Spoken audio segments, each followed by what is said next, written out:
Parents, beware. Children are sneaking out of your house.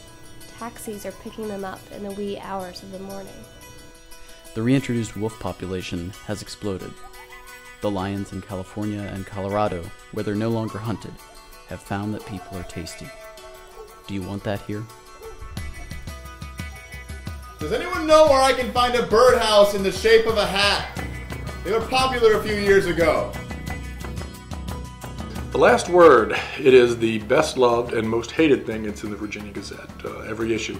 It's an anonymous call-in line. People can call in, they can email, fax, drop it by in an envelope. They do that as well, but they can make their comment, statement about any topic they want to.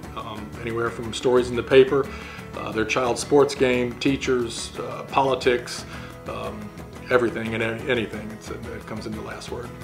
It's the most heavily edited thing in the newspaper, and by that I mean it's the most carefully watched. We don't try to change the meaning of people's calls, we try to clarify them, correct grammar, correct spellings, and so forth. We are very cautious about business names going in.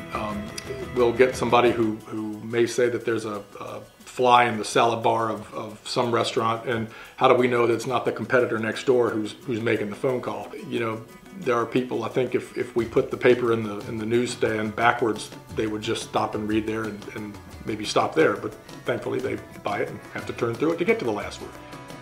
I'm looking for a gently used, unwanted Nordic track skier exerciser. We have a Nordic track skier that we have not used in the last 10 years. Nordic track skier. I have a Nordic track skier. To the person looking for a Nordic track skier. Person looking for a Nordic track skier. I have a person looking for a Nordic track skier. Call. The column has given people a voice. It may not always be a pleasant voice. You know, often we're the subject of people's ire in the last word. That's going to happen. That's part of the responsibility we take in publishing it. But it has given people a voice to express concerns, to point out problems, maybe a way to get solutions to things, and that has happened on many occasions.